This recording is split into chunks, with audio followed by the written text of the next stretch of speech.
Pakakantayin natin si Brother Hennessy dito sa ating clinic. Game na po? Oo, sige. You take from every heart you break, and like a blade you stand. Well, I've been holding on tonight. What's the worst that I can say? The worst that I can say. Since I've been stay so long and good night. Hi, hello po. My name is Hensi Nanove and I came here today kasi yung concern ko is about my back, specifically yung lower back sa middle. Kasi nahirap, nag-twist ako sa left, sa right, may nakikita akong stiffness na masakit. Kaya ko naman siya pag pinilit pero may discomfort talaga na ang hirap i-ignore. Tapos pag I'm gonna look up, medyo limited na yung pagtingin sa taas. Kaya rin ulit pag pinilit pero may discomfort talaga, annoying na masakit. And sa yung knees ko kasi may ligaw tumakbo, parang takes a toll sometimes. Yun yung mga concern ko. So parang after the session, na-relieve naman sila lahat na compared nung tinetest yung mga ko. Wala ako masyadong ma-feel na pain. Hindi naman ako numb. Pero like, hindi ko na ma-feel yung first initial na test sa akin. Pag ganyan, medyo loosen up na yung mga joints and bones ko.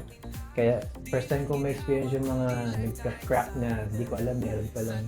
Pati sa tenga ko may nagka-crack din. So, ayun, at first I was nervous kasi, involved yung neck eh. So parang natakot ako. Pero like, after that, it's very satisfying na nawala yung sakit. So, thank you so much for doing that. Pakakantayin natin si Brother Hennessy dito sa ating clinic. Siyempre, sinabi niya kasing isa siyang artist. Nakita natin yung page niya, yung TikTok account niya. Talagang artist talaga siya. Actually, bata rin siya ni Boss OG, Diaz. Hi, sir. Mags. Hello, dito rin po ako nagpunta. Sinama siya ng mami niya. Mami niya sa parang Japanese ni mami mo yun, no? Anyway, thank you for coming, for choosing our clinic now. Pero syempre, hindi kami papayag, hindi ka kakanta rito. Sure. Okay, so ikaw nang bahala kung saan mo gustong kantahin yung kanta na yan, ha? Game na po? Oo, sige. We are so far from you, burning out just like a match. Just try to incinerate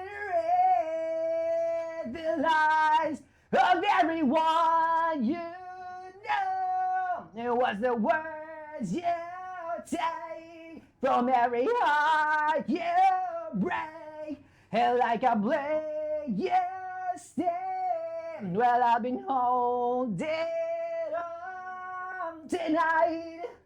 What's the worst that I can say? Things are better if I stay so long. And good night, so long, yeah, good night. Yun. Thank you so much, Thank you so By much. Chemical Romance yan. At ano yan eh, mga 2015, 2010, lumabas na mga yun eh. Mga ganong mga panahon na yun. They're legendary now. Oo. College times namin, yan na yan. Kailan ba ako nag-college? Yung mga 2024. Joke lang. Pero bata ka pala, nagbabanda ka na talaga kasi music or... Actually- ito lang, nag-switch ka lang into singing kasi marunong kang kumanta eh. Actually, sir, like, hindi talaga ako ganun dati. Mhm. Kasi nung nag-high school ako sa Australia, wala Mhm. yan. Eh, nung senior year ako, parang may subject ako na theater. Tapos parang, eventually, parang nagkakaroon ako ng hilig. Tsaka medyo na ako Switch nun, na, ano? pag-graduate na rin ako ng high school. So, parang sabi ko, pag-uwi ko ng Philippines, try ko kaya mag-pursue ng something sa performing arts. Pero ito na yan. Music ka na talaga. Ngayon, Kasi kailangan mo mamili talaga ng isa eh. Ayun nga eh. So, ngayon, music. Pero may nagsasabi kasi na balik ka sa acting kasi like sayang naman. Pwede mo pagsabayin niya, pero you need to choose one muna kung saan ka mas makikilala. In-advise din ako ni Ma'am Maug sa Lodyan na Isa muna, Oo, isa yun, muna. parang gano'n. Isa muna yan. Yeah. Kasi alam mo, tayo kasi mga tao, bata pa lang, may pangarap ka. Nagbabago yan eh. Along the way, taon, yun yung taon nakakasama mo. Pero you need to choose one. Actually. Kapag nag-success ka na doon sa isang yun, may saka mo balikan. Ayun, totoo naman. Mamili ka man ng isa. Kasi pag marami kang pipiliin, malilito ang malilito market mo. Ano ba talaga? Singer ka ba or actor ka ba talaga? Kaya ngayon, focus na rin sa music. Kung music ka, siguro advice ko, gawa ka ng kantang malupit. Ayun, ito. Kahit isa lang, pero malupit na kanta. Yeah, pakiabangan yun next month siguro kasi I-release nyo. mag-release namin yung first single namin. Anong tungkol saan yung kanta mo?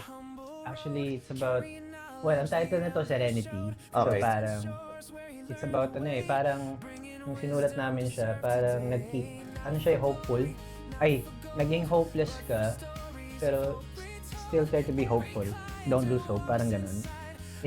It could, it's for your interpretation It could be about the person. Okay, pero sa yan, kanta mo yan talaga. It applies to me as well. Pero sulat mo sinulat mo. Co-writer ako. Like, buong co-writer. banda merong part na may ambag sila. Hmm. Pero yung kwento sa'yo. Actually, kwento ng drummer namin. Okay. Tapos, in-apply namin sarili namin mga kwento dun sa story. Okay, so abangan nyo next month. Yeah. Spotify, pwede ba yan? Kasi mga Spotify na mga to eh. Yeah. Name pala ng band namin, Psychotopia, na sa IG. Yeah, sige. Okay, follow nyo ha. Oh yeah, follow ko sa IG and TikTok, Kenzie Nanove. Yun.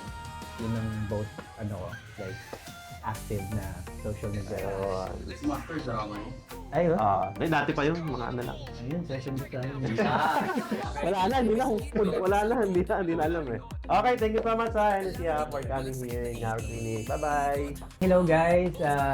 Kenzie Nanove nga pala.